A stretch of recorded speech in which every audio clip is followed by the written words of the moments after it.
看什么？嘿嘿，小丫头资质不错，想不想跟我学点真本事？不学。为啥不学？当年来求老夫想做我徒弟的笨蛋，可以从北凉抬到东海。所以笨蛋才想做你徒弟啊？嘿嘿，知道我是谁吗？我管你是谁。这倒是。连我自己都快忘了自己是谁了，又有谁还能记得木马牛啊？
上次见面还是要杀我，这会儿成了护卫，习惯了就好。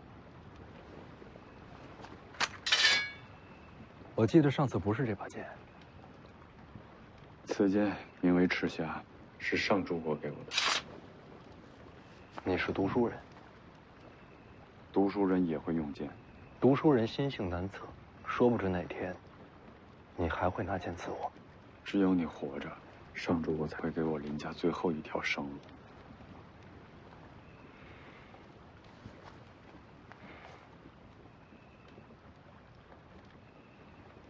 林家现在如何了？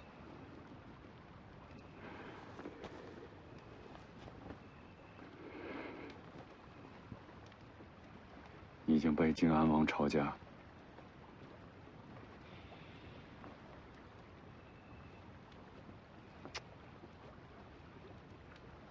那你应该去求靖安王啊！你投靠徐骁有什么用？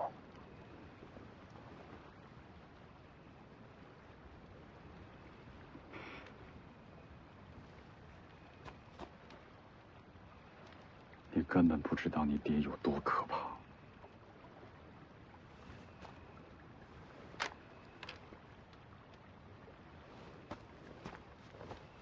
就算改名换姓，他也终究姓林。你想说什么？这样的人留在身边，恐有祸端。我看过他的眼神，他连命都可以不要了。这种人杀不杀都一样，心已经死了。那我替世子时时刻刻盯着他。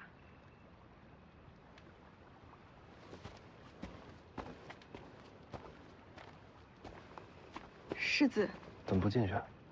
今晚我守上半夜。不用守夜了，凤子营附近扎营，安全得很。生死还是不要交到别人手里比较好。下半夜谁守？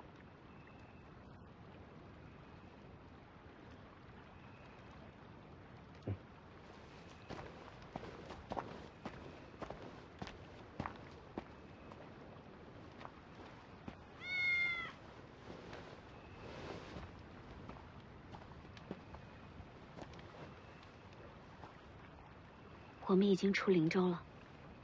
我知道啊。既然已经出了北凉，那我们就有机会了。什么机会？逃啊！去哪里？去哪里都比这儿强。你有没有想过，徐凤年入江湖，徐骁为什么指明要你跟着？你想过最坏的可能是什么？我死。对啊，说不定就要死。徐骁杀了这么多人，为什么偏偏让我活着？关键时刻，楚国公主的命还是挺有用的。他要杀你？不是杀我，是拿我的命换东西。江离呢？前辈哪里人？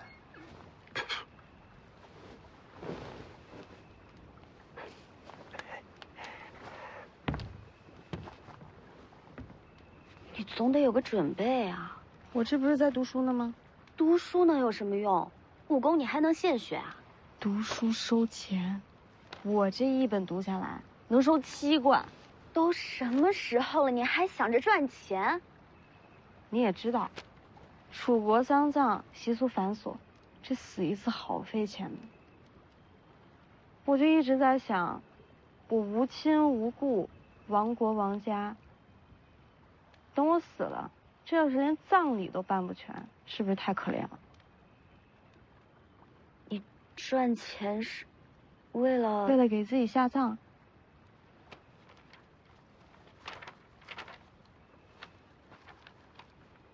那你为什么要一直刺杀徐凤年啊？是因为恨徐家？不是。还能是因为什么？因为世子寻你，终于要读书了。我陪你一起去。只叫了江离一人。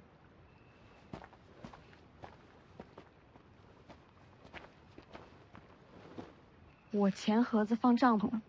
我一定替你守好它。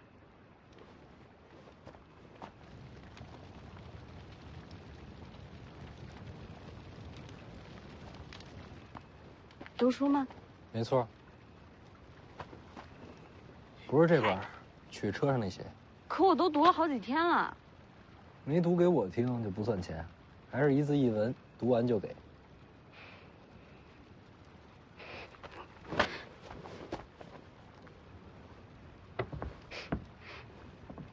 你不觉得难闻吗？是啊，闷了一天是有些难受。篝火那边烧了热水，你自己去洗手洗脚去。我不洗干净别回来。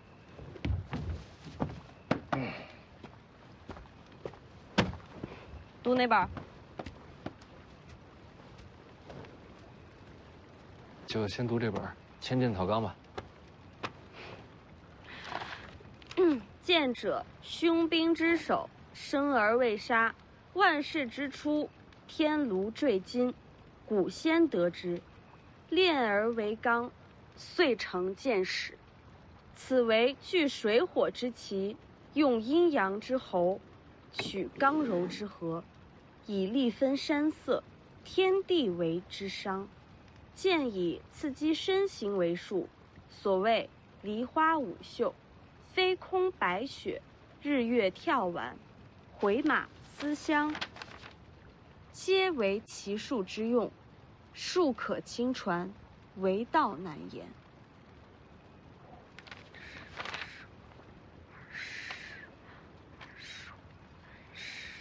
接着读啊。我数数多少字？读完一块儿算。55、60、65、70、75、80、85、90、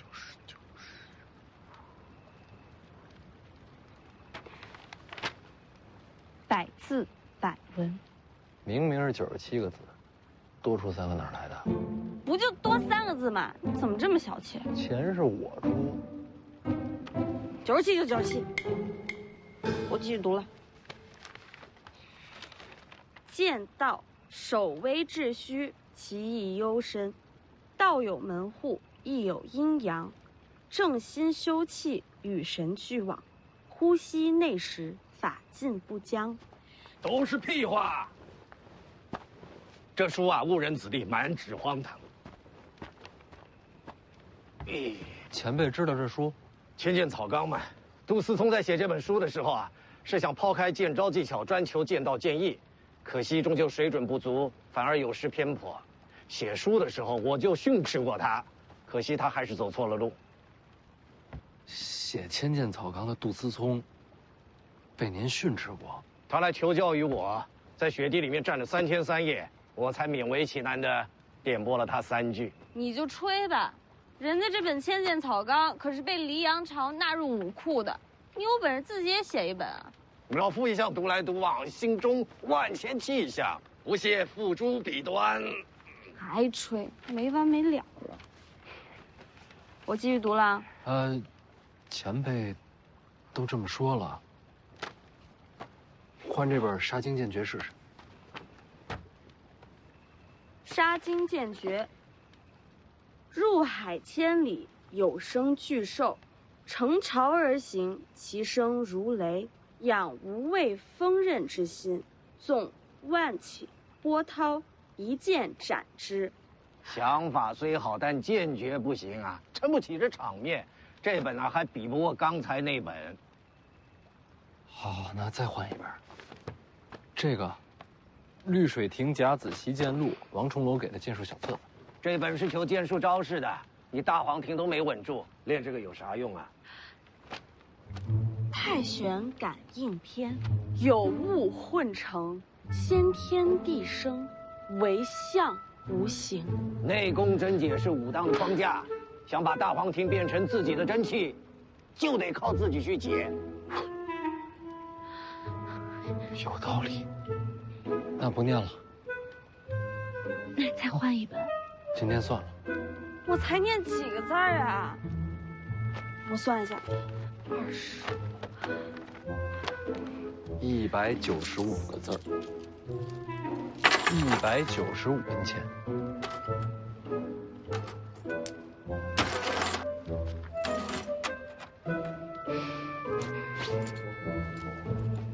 臭老头，我洗脚了。就你话多，不然我能读好几本呢。你算算，你到底欠我多少钱了？老夫可没钱啊。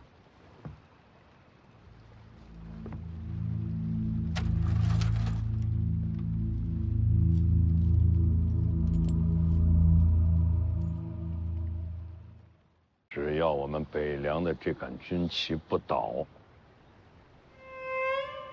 他们就都还在。那我跟他们说，北凉有了传承，这面旗永远不倒。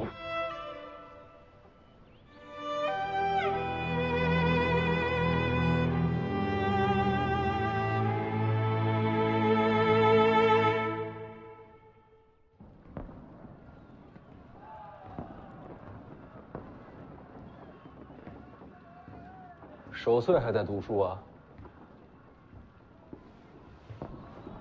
岁月这东西，守也守不住。这么欢快的日子，别说的这么通透。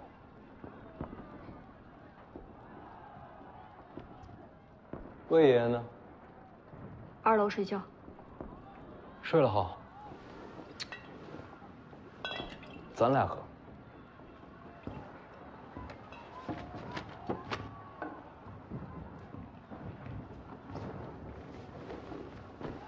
往年过年都能看雪景，今年啊，只能喝寡酒。来，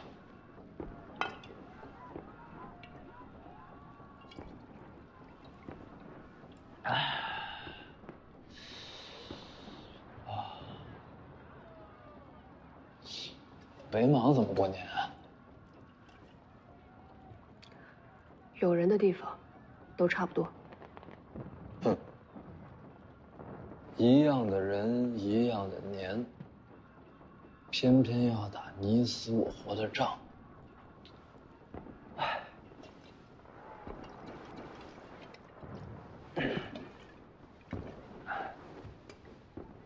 人和人会打，村和村会打，镇和镇会打，国和国怎能例外？说得好。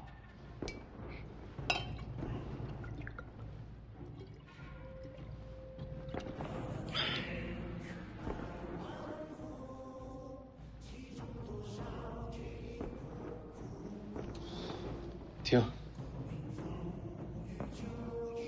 煌煌北凉镇灵歌，我二姐的词，我谱的曲。每到年关，都有30余名乐师、160名舞姬在城内奏乐配舞。你要是这会儿出去，能看见灯火珠白昼。听就好了。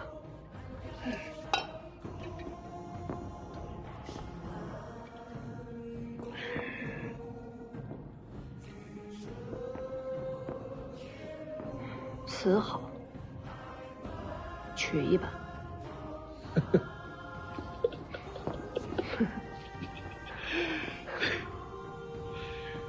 我二姐也这么说，没准你跟她投缘。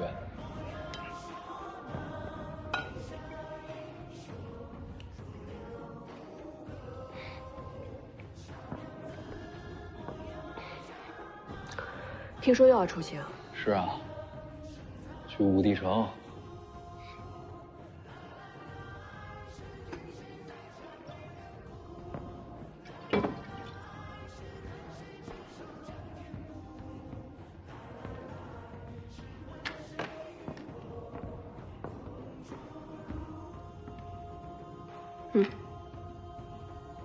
还是借的，回来还我。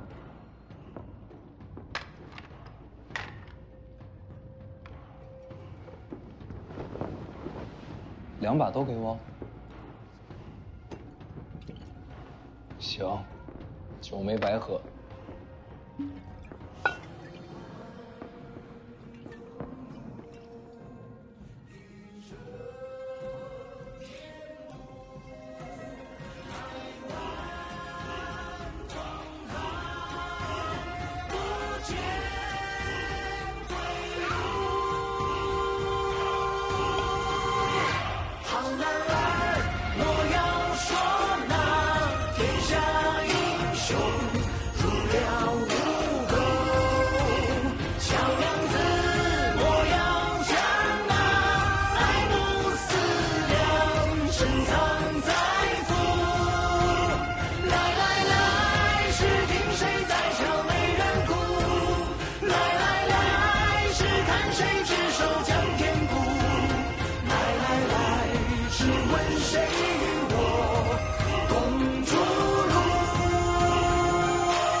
一个人喝，成喝闷酒了。再找个人喝。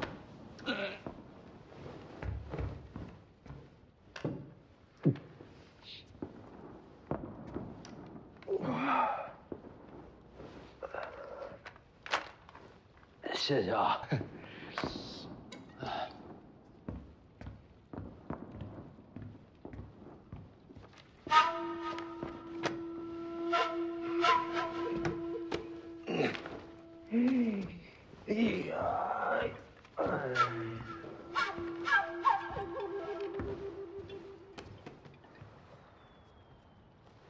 你不是这儿的，偷书的。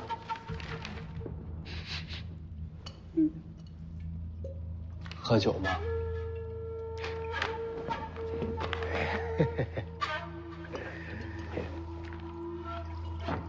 哎，给我留一口。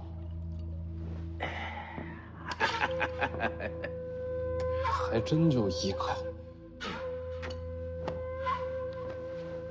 我跟你说啊，这些都不是秘籍，秘籍在上边。走，我带你找秘籍去。走。哎，你动作轻点啊，白虎脸睡着了，别把他吵醒。还有啊，你别拿秘籍，秘籍不好卖。你去4楼都是古玩奇石之间。你说白虎脸睡着了，我是不是应该守着他呀？你说的有道理，我得看着点他，别到时候吐我衣服上。那我走了，你少拿点，别太贪啊。曲骁居然生出你这样的儿子，有点意思。你说什么？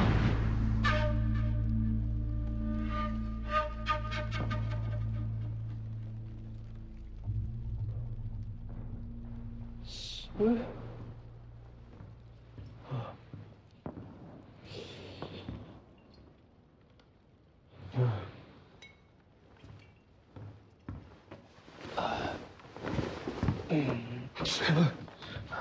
你要干嘛？醒了。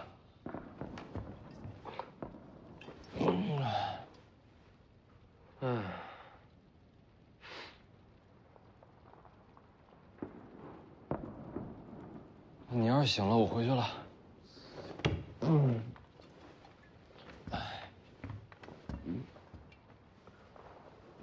要不我送你回去？不用。我徐凤年就是醉的再厉害，我也不可能找错家门。哼。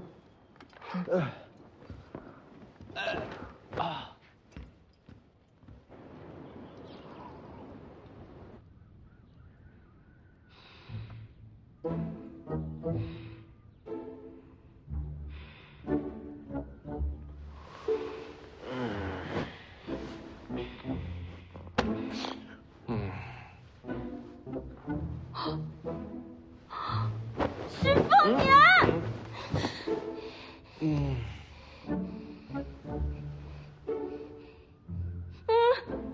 你怎么跑我屋里来了？这是我屋里。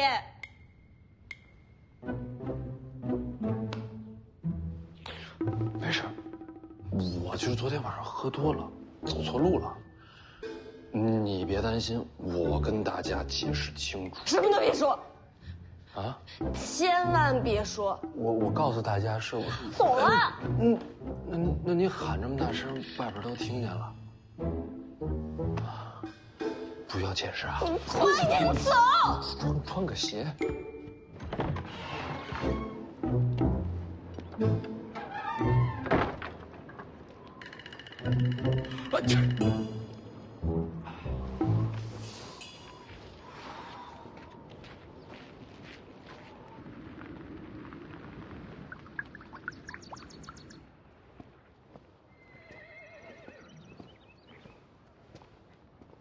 王爷，一切都已备好，我们随时出发。你出发以后，按照你的要求，宁峨眉会率领100凤子营的骑兵与你随行。你出征以后，就能看到他们了。青鸟为你驾车。从现在开始，爹说的每一句话，你都要谨记在心，啊。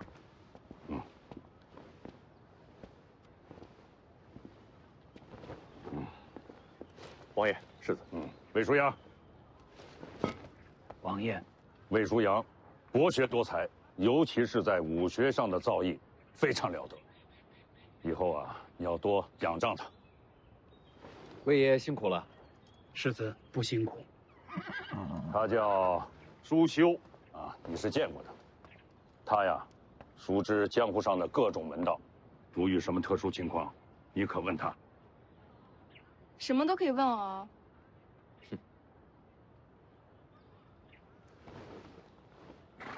小心点儿。那辆马车怎么没人啊？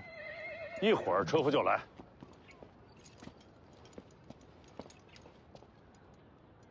你跟过来干什么？江离去哪儿，我就去哪儿。莫名其妙，江离又不与我同行。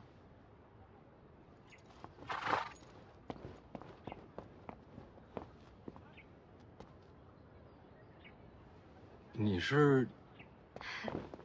我坐哪架呀？啊，这边。你安排的？是啊。我行走江湖要江离何用啊？你这一路，这总得有人替你照顾这个起居住行吧？丫鬟那么多，为何选中江离？你要真把江离留在府上，万一你二姐的那些手下再对他不利，该怎么办呢？就这么一个理由。啊，奉年此行，有劳您多费心了。哎，你别抹车上！这人谁呀？这个，哎，压在天朝廷下的大魔头，啊，哦对了，有一点你要切记啊，不能给他拿剑。什么剑？什么剑都不能给。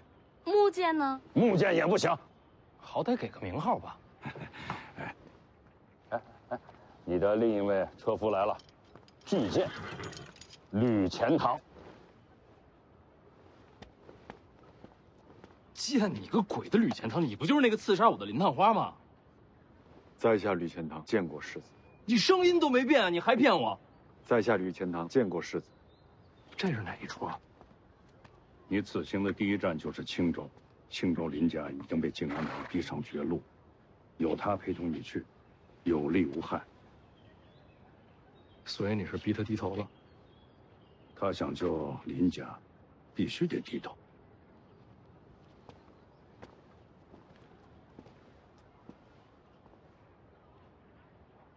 百足之虫，死而不僵。你们林家在青州还存有一口气，想要保住这口气，别忘了我跟你说的话啊。是。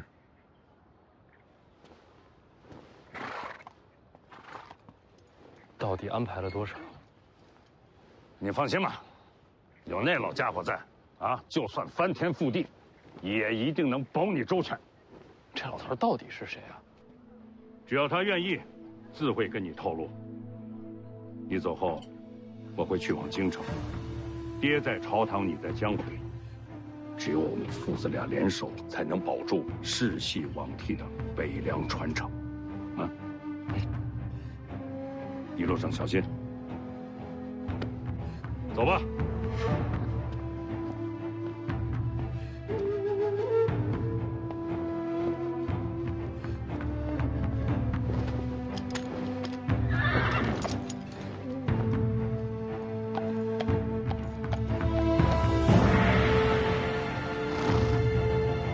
你这一路还有多少计划？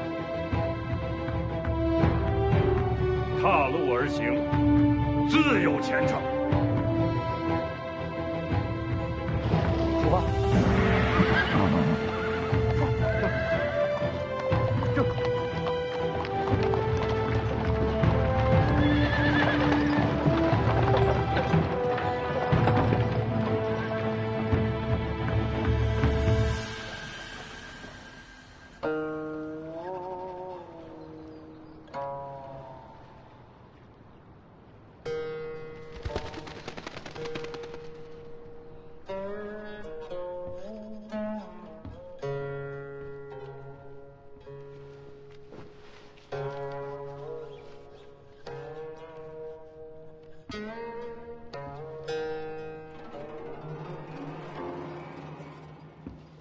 北凉来信了，出什么事了？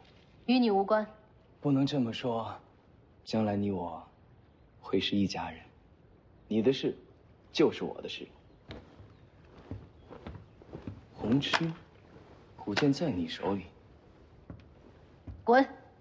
男欢女爱，天道使然，这上阴学宫里能配得上你许魏雄的，非我莫属。哎，你还是再考虑考虑吧。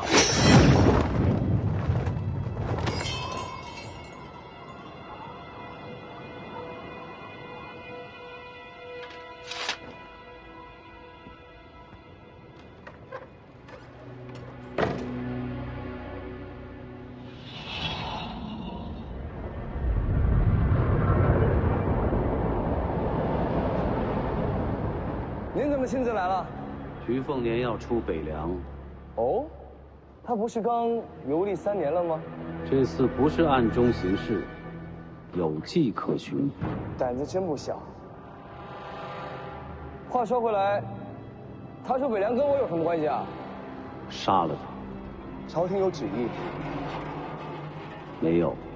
师傅啊，我跟他无冤无仇不说，他将来还有可能是我小舅子，我杀他，对我有什么好处啊？他死，北凉必乱；北凉乱则天下乱，天下大乱，你才有出头的机会。这么说来，杀小舅子也有点意思。没有旨意，我不能亲自出手，只能送你些手段了。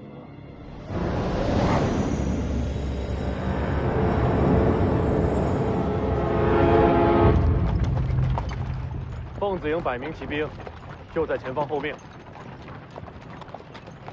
我还以为你一出灵州就不管我，直奔龙虎山而去了。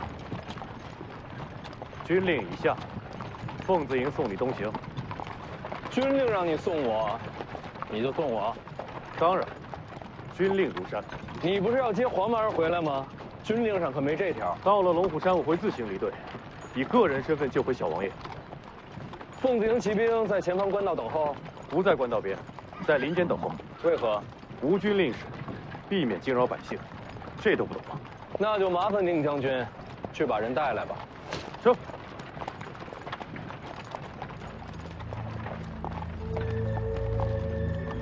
世子，请留步。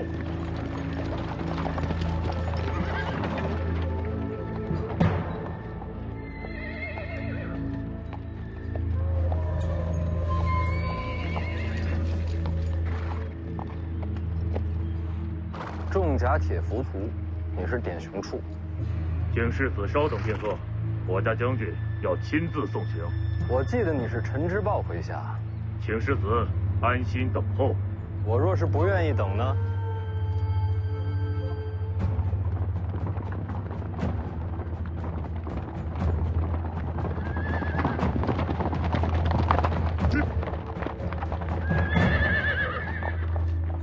世子出行也不使唤一声，路球愿为马前卒，为世子这边坠镫啊！庆典呢？甘露。楚将军，你这弩怕是射不穿铁浮屠的生铁甲。要不你试试？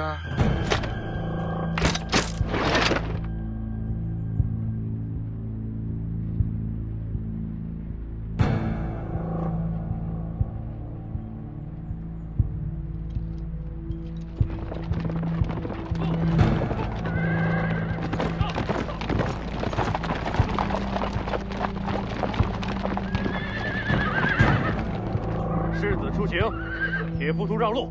陈将军让世子等一等。北凉王旗姓徐，不姓陈。宁将军，难道真愿为这世子效命？不让你让开，有胆子冲阵看看！都闹够了没有？北凉内讧的罪名谁担得起？我再给你最后一次机会，让开，准备冲阵！瞄着！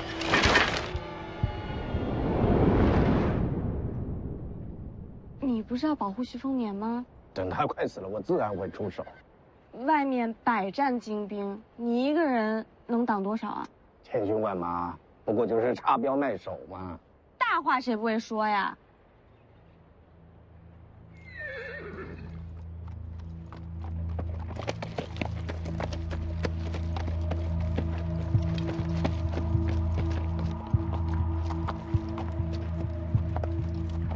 陈之豹，你小心点啊！万一我这有人松了弦，你不知道什么下场啊！我刚出灵州就着急追过来，这么急着想杀我？典雄处，将军，典雄处可护你东西。咱俩关系没这么好吧？为了北凉，你暂时还不能死。为了北凉，要不你先死一死？这没你的事儿，世子的事儿就是我的事。都别争了，我拒绝铁浮屠同行。有宁峨眉的凤子营就够了。他素来厌恶你，若要保护你，恐怕不能尽心竭力。难道你和典雄处还能欣赏我不成？由我下令，典雄处就是死，也会护住你。不需要。你想清楚，离开北凉，并不安全。宁峨眉，在到龙虎山之前，你能护住我性命吗？只要有军令在，凤子营不死绝，你就不会有事。比起你，我更相信他。铁浮屠归营。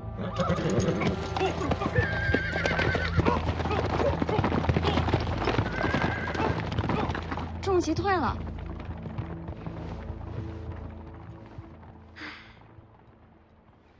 你担心那小子？谁担心他了？我是担心我自己。外面骑兵对冲，徐凤年有你保护，我能怎么办？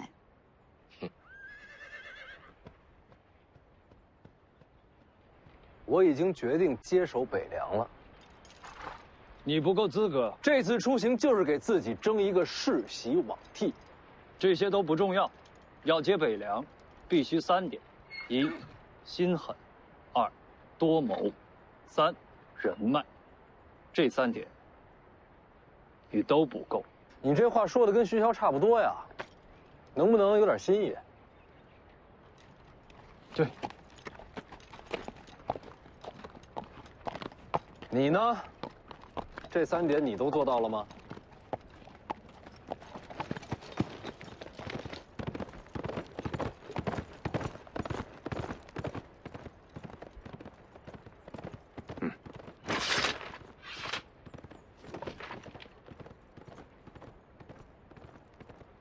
就他一个，要不咱……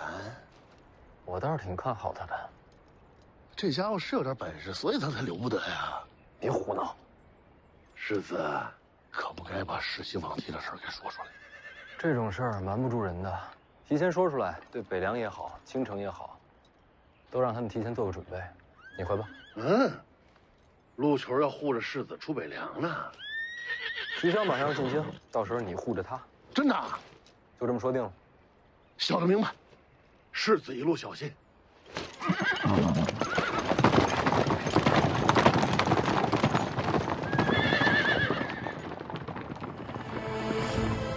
出发。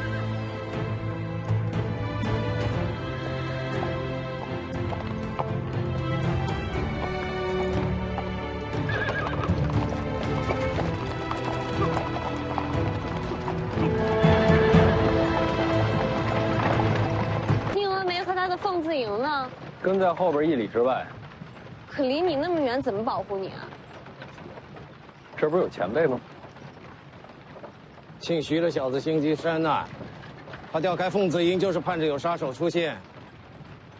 想看你出手，从你手段猜你身份。哎呀，小丫头聪明啊！不过这小子打错了算盘。我只保你性命，你手下死绝了也与我无关。凤年他们应该出雍州了吧？从脚程上算，该是如此。出了雍州，就到青州了。青州的靖安王一直和我们北凉针锋相对，世子在青州恐怕会有些波折。楚禄山，在，你就不要随我去京城了啊！我答应过世子的。你们轻装前行，到达青州需要几日？2日便可。哎，你呀，就守在王府门口，一旦收到了耀营送来的剑穗，你立刻率领本部骑兵赶往青州。义父是要我马踏青州，那不就成造反了吗？那我赶去青州该干些什么呀？到时候凤年会交代给你的。那您怎么办啊？京城确实有很多人想让我死，但我一旦去了那个地方，非但没有人敢动我，而且他们会想方设法的保我周全。知道为什么吗？有我北凉大军在，义父便高枕无忧。走了。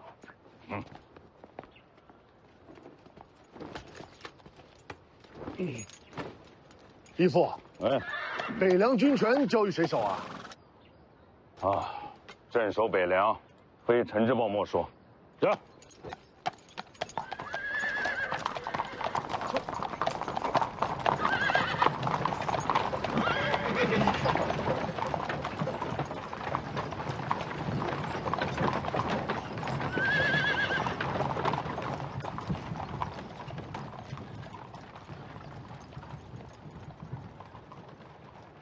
兵剪碎。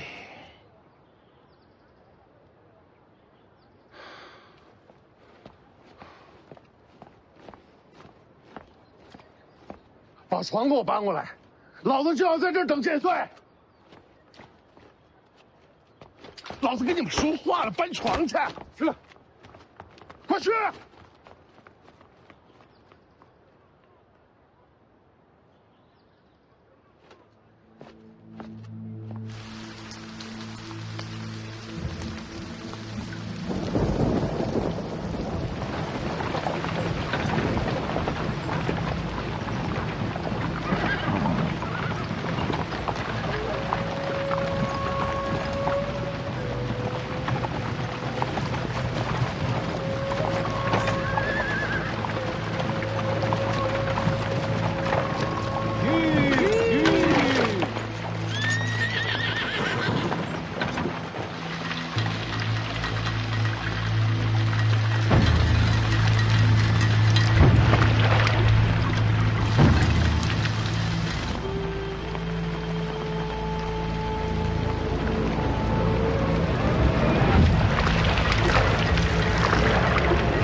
福将红甲，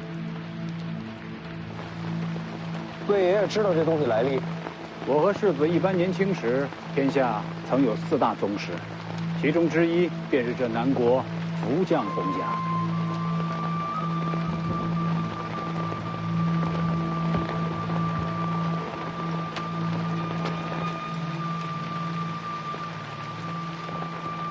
前面拦着那个就是。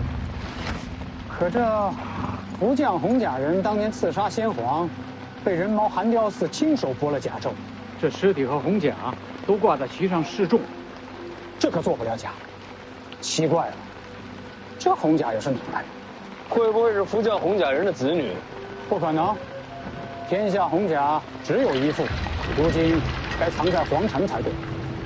我去试试。轮不到魏爷冒险。叔兄，李钱塘。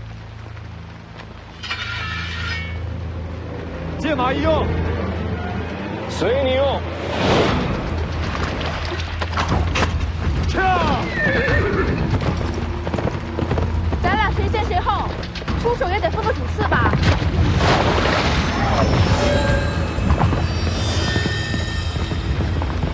我的。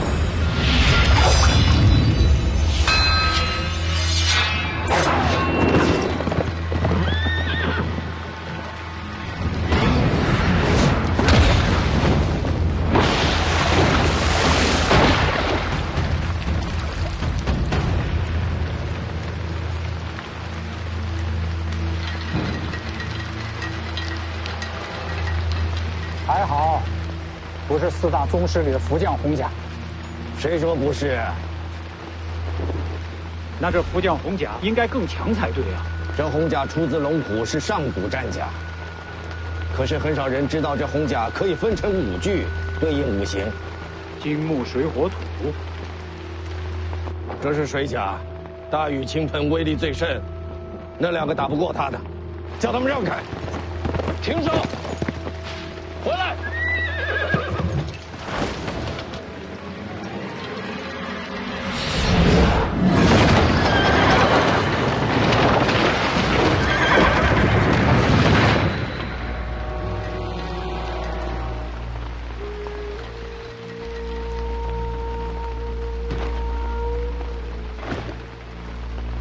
朝我来的。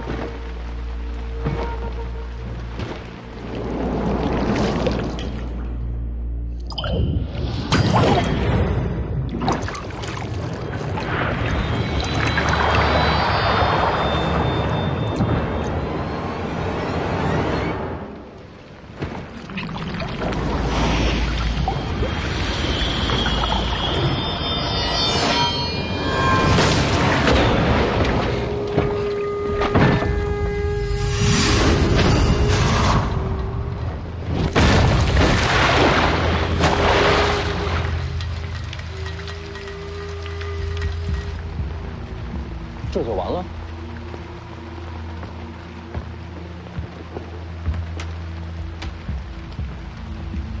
佛将红甲一化为五，确实不如归一时强悍，可也不至于那么容易被击败。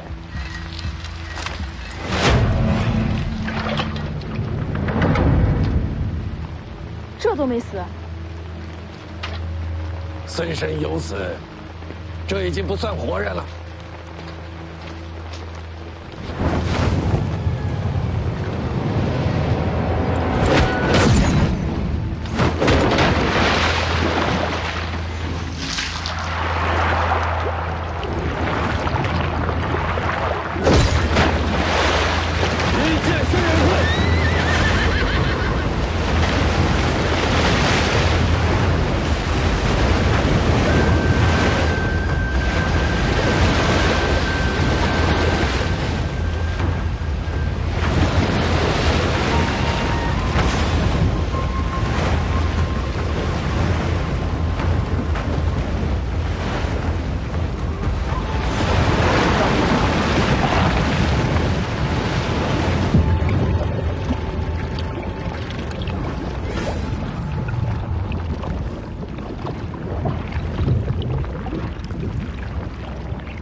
他到底是人还是仙？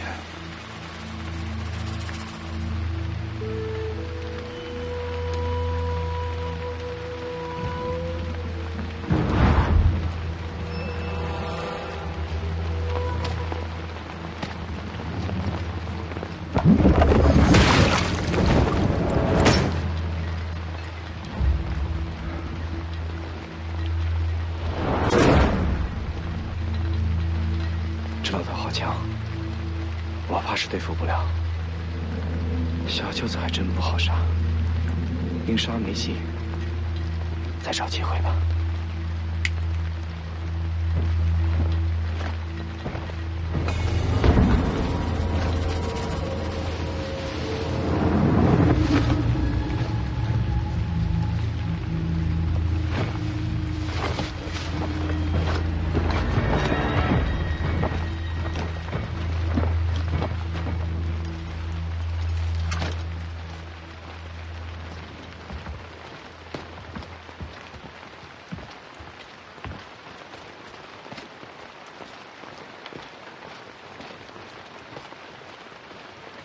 幸亏我练的是刀，不然瞧见前辈刚才这两剑，怕是落下阴影，再也没有提剑勇气了。你的刀也不怎么样。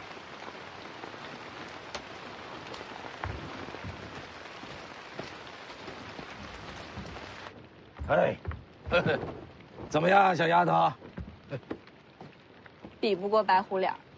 那丫头是不错，可与我相差甚远啊。人家双刀舞的比你好看，嘿嘿，我也会漂亮剑法，长得也比你好看啊，这也能比呀？所以我不做你徒弟，别想来。你的天赋真的不比外头那小子差，若跟我学剑，必成大器。我这身份，本事越高，死得越快。你怕姓徐的小子杀你啊？我看他舍不得。嘿，那家伙阴险毒辣，什么事做不出啊？我教你啊，保你胜过他。不学，练武太苦。想学的时候记得告诉我啊。为什么非要教我？你天赋不错，还有那蛮不讲理的精气神也合我心意。嘿嘿。他呢？那小子天赋不错，只是心思太深，还得再看看。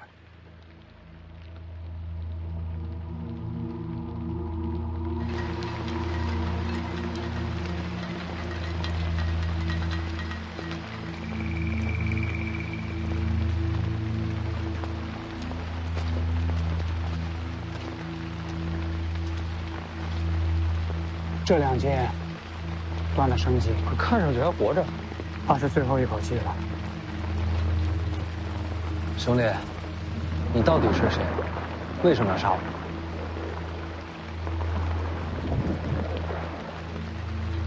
看来是不想说。他不是不想说，是不能说。怎么讲？我看了，这人神智受损。神智受损？刚才出手可不像。看，整个甲胄内部都刻了。是什么？其中奥秘，就怕要问车上的人了。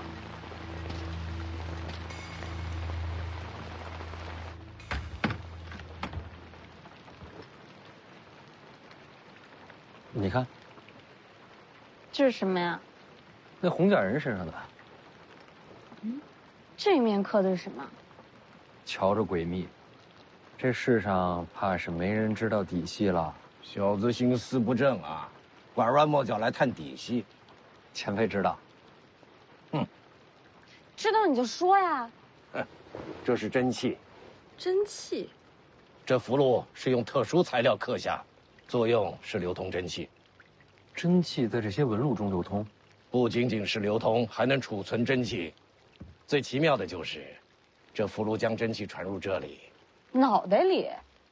所以说，外面那人不是天生神力。这红甲阴损得很，等于是培养一批死士，再用甲内储存的真气助其伤人，所以我才下了杀手。那里面的人，宁死也不会投降。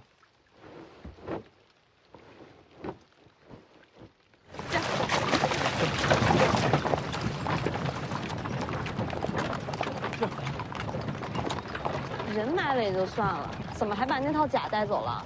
如此手段，研究看看。前辈说这福将红甲一共5具，虽说这次只来了1具，难保下次不会全都出现。谁说这次只来1具？方才在树林里还有3具等着。就刚才？那为什么没出现啊？当然是怕了老夫了。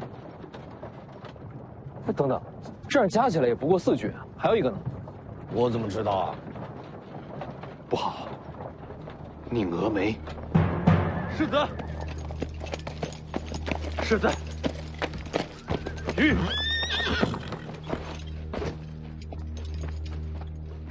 遇袭了。世子，有一红甲人偷袭凤子营，结果如何？是在下无能，凤子营死伤了40多人，都无法留住那个人，只是将其逼退，最终还是被他逃脱了。宁峨眉甘愿领罪，只求世子饶了凤子营剩余的将士。按北凉军律，作战失利，兵将无能，是何责罚？罪首鞭打，最重斩首。我们这边也遇上了红甲人，他们2个对此可是束手无策。你能将其逼退，已是难得。我再多问一句，激战中，凤子营可有未战后退之人？一步未退，只有战死的凤子营，没有逃命的北凉兵。好，死伤过半，勇战不退，可称骁勇之士。此战凤子营勇战得胜，有功无罪。起来吧。宁峨眉替凤子营谢过世子。你把剩余将士带回北凉吧。现在看来，此去东行怕是条死路。北凉铁骑何曾怕死？阵亡的士卒要不要回家？你把他们带回北凉，然后再赶回来。我会放慢速度等你。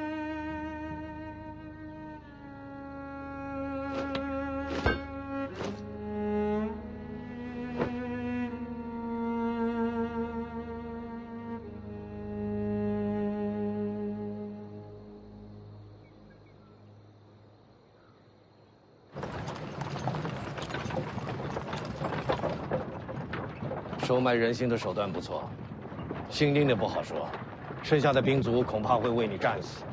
凤子营没那么容易被收买，我也不愿他们战死。你是世子啊，他们为你死是天经地义。我接手北凉就是为了颠覆这样的天经地义。这小子有点古怪，不说我，前辈方才那2剑惊天动地，我还是忍不住想问前辈名号。我用剑，你可以猜猜。不用猜了，他是李纯刚。小丫头，你怎么猜到的？剑神李纯刚。 60年前，剑神李纯刚横绝一世，一把木马牛，战遍天下，未逢敌手。你的剑我听说过，连我自己都快忘了自己是谁，又有谁还能记得木马牛啊？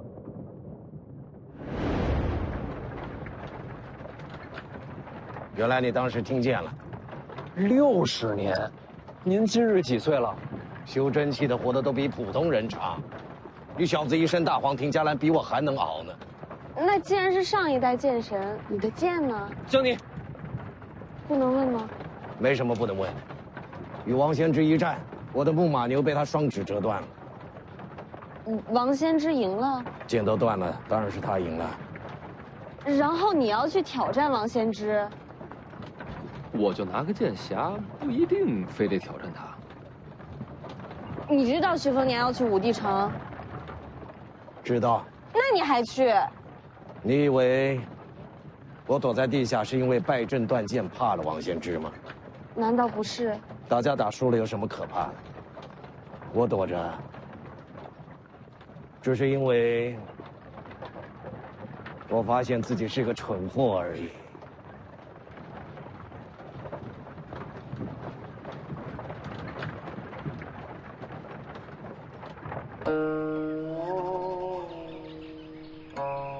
世子，咱们要是绕道而行，1天不到就能离开雍州。如果走后山，恐怕要耽搁时日。我知道。世子，车里真是李纯刚？应该不假。这都怎么了？一个名字变成这样。那可是剑神李纯刚啊！ 江湖代有奇才出，这一位独占鳌头50年，他当年的剑法那是冠绝天下，这风采宇内无双，真是令无数侠女痴迷，天下剑客敬仰啊！顾兄，你也痴迷李剑神吗？我可是听他传说长大的，对我来说，他就像剑神林凡一样。 青鸟好像没反应啊。我就是个丫鬟，嫌贫爱富的，对穷老头什么的没兴趣。姓林的，你呢？吕钱塘，你呢？吕钱塘，我好歹是个读书人，他若能考上状元，我便钦佩。这闷葫芦。咱们抓紧赶路，晚上住观里，遮风挡雨。 怎么感觉世子越到青城山，就越高兴呢？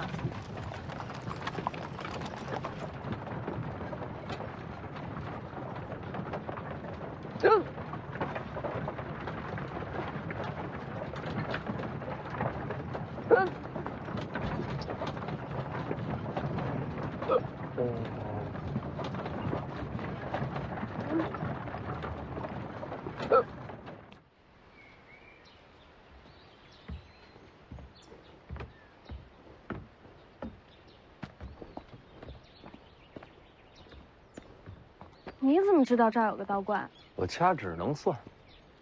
那可真厉害。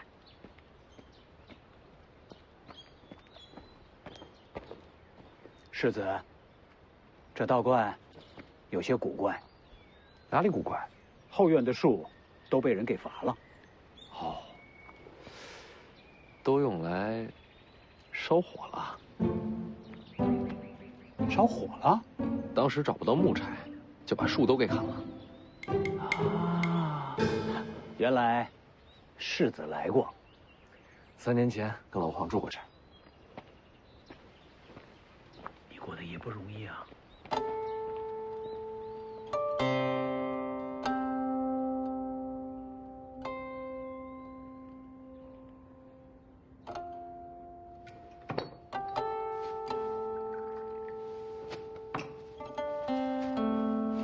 苏修和吕钱塘出去捕猎了，看看能不能搞些野味回来。要我说，还是人多好。上回我跟老黄窝在这儿，饿得头都晕了，就没人愿意出去找吃。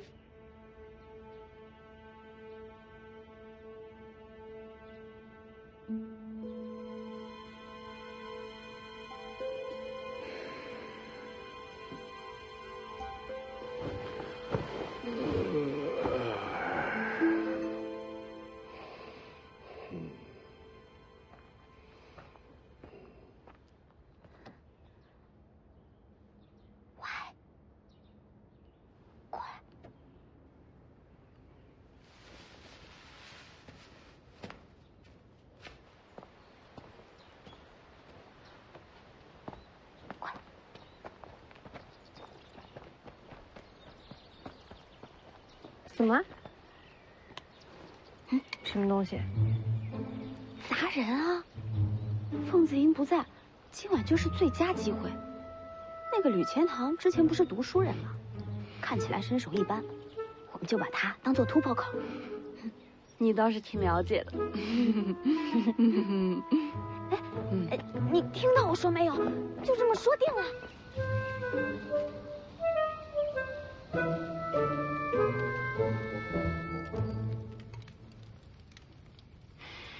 青城山的白果鸡，这都被你们找着了，这下有口福了。世子喜欢就好。吕钱塘呢？在外面呢，说要守着马城，不用搭理他，整天阴着个脸，看着就烦人。哎，我要鸡腿。哎呦，老黄也喜欢抢鸡腿。建九黄，我只知道他叫老黄，好吃懒做，烤地瓜最在行。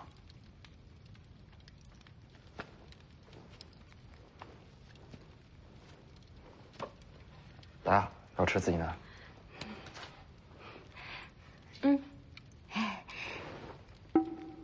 手上拿根棍子干什么？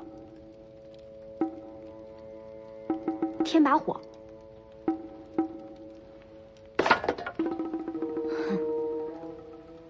莫名其妙。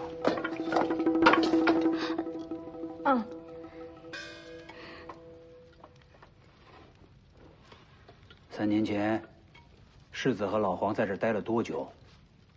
有些日子。怎么会留在此处？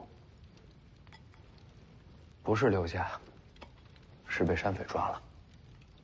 这山里有山匪？是啊，看见火光来的。没杀你吗？是群傻乎乎的山匪，有老有小，看我跟老黄饿得不行，还分了半只烤鸡给我。还有这样的好事？到后来都成了朋友，离开青城的时候给我塞了好多吃的。重游旧地，是想再遇故人。还真挺想见到他们的。若是能看到火光，没准真会出现。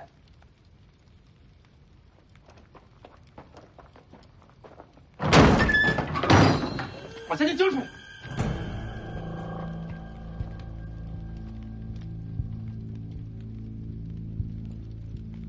人还不少啊。这就是傻乎乎的山匪。不是他们，奇怪了，这应该是他们的地盘。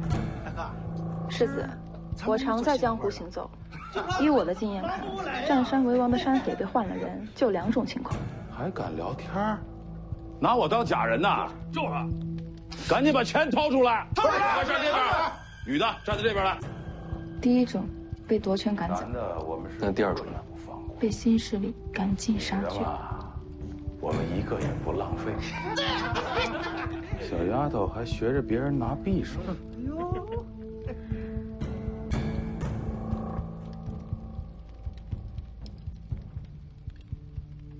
各位大爷，我若是交出这位美人，能否放过我们？反正我们都要死了，能不能再问个事儿？之前的老孟头去哪儿了？哪儿那么多废话？待会儿我先砍的就是你。舒修，世子，一个也别让他逃了。都努力一点哦。给我上！是。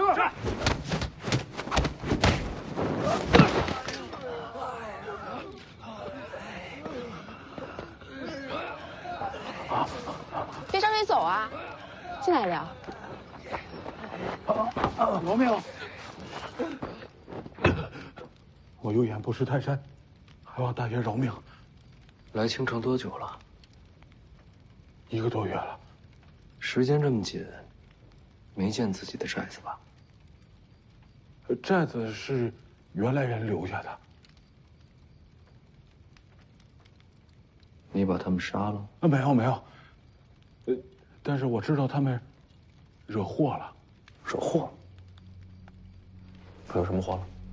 枪个老神仙抓走了一个10几岁的小丫头，然后姓孟的那伙人又去登门要人，结果一个都没出来。小雀儿，青阳为什么要抓那丫头？听说青阳的老神仙擅长采阴补阳，可能是看上了。抓进去多久了？我们来之前的事儿，不到2个月。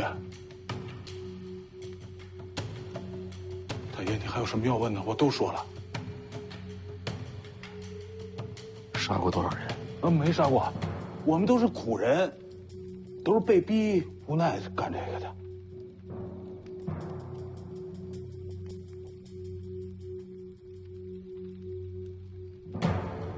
魏爷在，往南不远有个小坡，过了山窝就是寨子，麻烦魏爷帮我看一眼。好。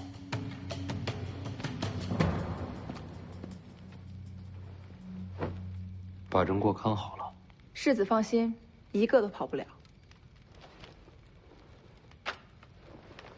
世子去哪儿？出去走走。一起。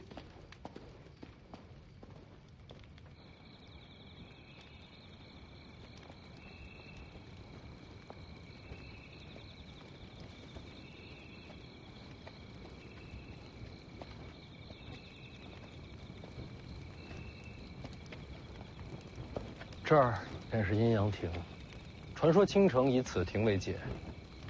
山下是阳间，山上是阴间。阴阳恐怕没这么容易分清吧？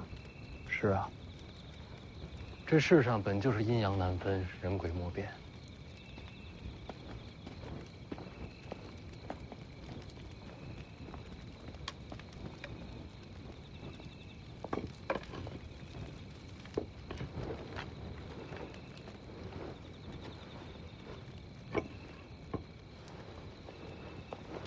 纸笔给我。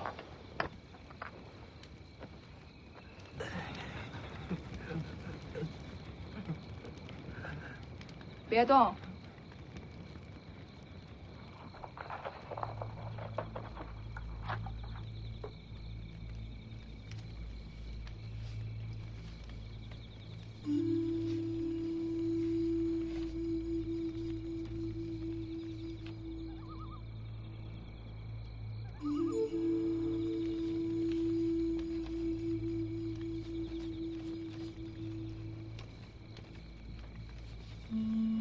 世子，这夜这么暗，世子是如何将山势看得如此细致的？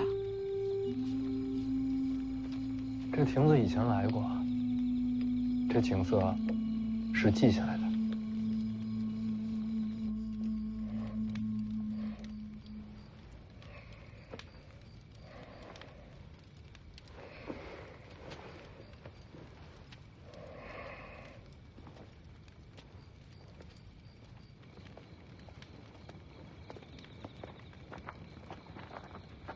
去哪儿？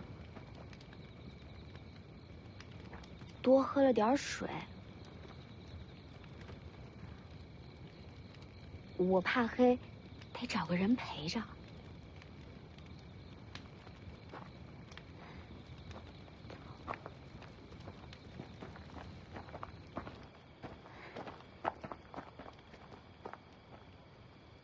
又怎么了？现在人少，正好溜走。没地方可去。哎呀，你别在这儿废话了，反正你先跟我走啊，等我把猫带上。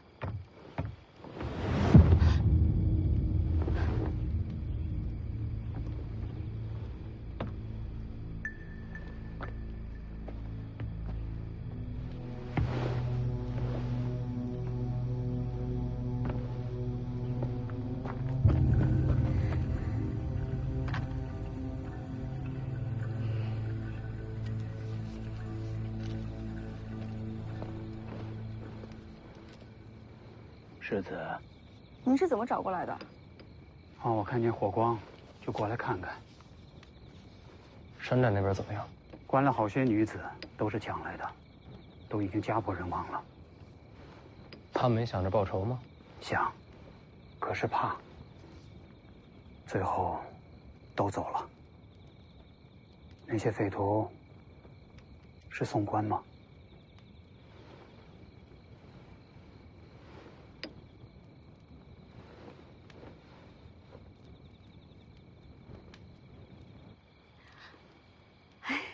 我们两个开玩笑呢，我们不想逃，我们两个。徐骁只让我保护徐凤年，其他人和我没有关系。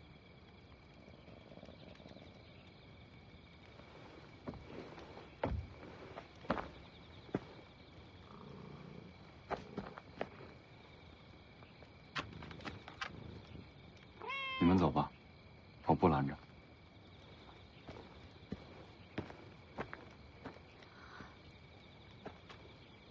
赶紧走走。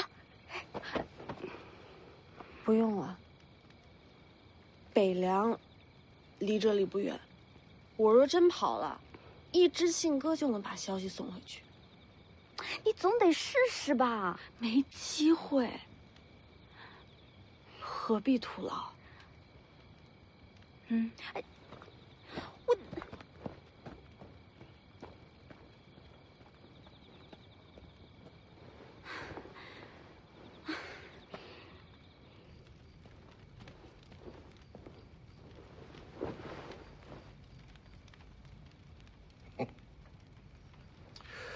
我是觉得你不想走。外面说话你能听到？我想听见就能听见。怎么样，小姑娘，要不要跟我学武功啊？有了一身本领，走也好，留也好，都随你心意。不学。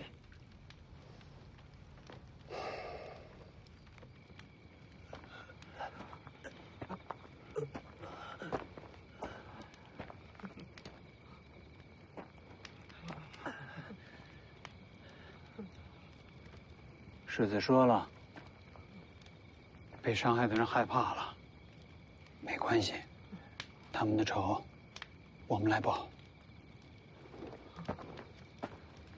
什么意思？寨子里面那些女人的话你可不能信，她们都是贱命啊！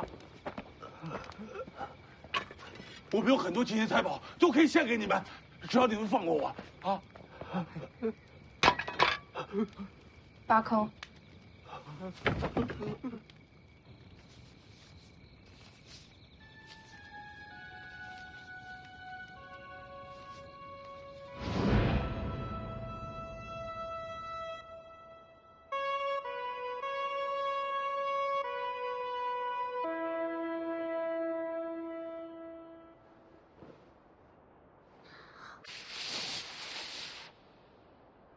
我怎么不行啊？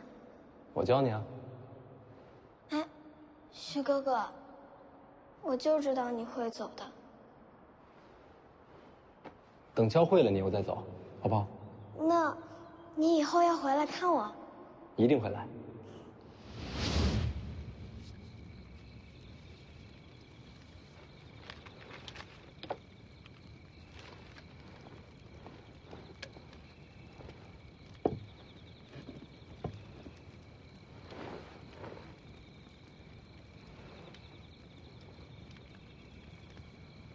世子大宰，这是把山势都记下来了。总不能白走的是河山。人都杀了，舒修和吕钱塘把人埋了。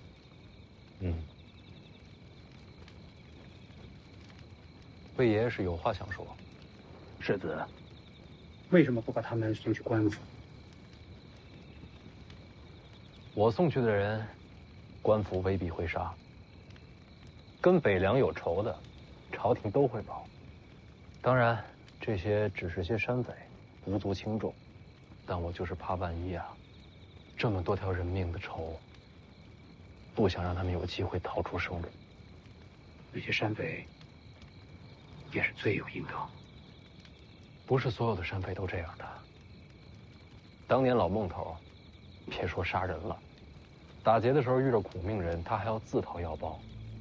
我跟老黄身无分文被他给劫了，走的时候他倒给我们好多钱。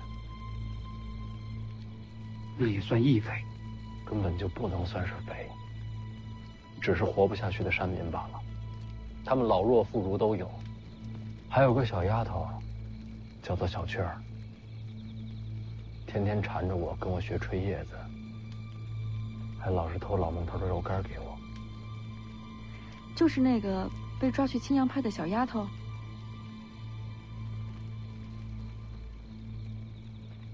青阳派吴灵素，先帝御赐，青城王名号，自立神霄派，继武陵门派，又是皇室耳目。青城是北凉境外第一关隘，这吴灵素，其实就是暗中监视北凉。我知道，这次路过青城山，本来打算好了，要避开青阳派的。世子做得对，此时正跟朝廷保世袭罔替，就不能和吴灵素起争执。我答应过小雀儿，要回来找他。被抓这么久了，到如今什么都晚了。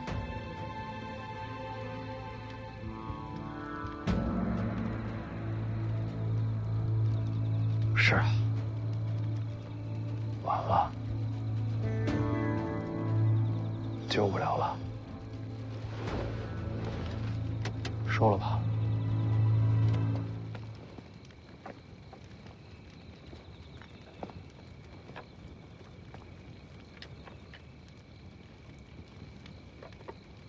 成大使者需借机用人，权衡利弊。反正人已经没法救了，这账大不了将来再算。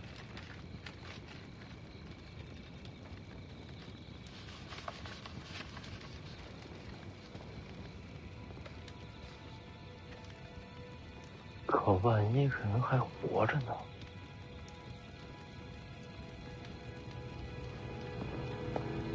世子，大局为重。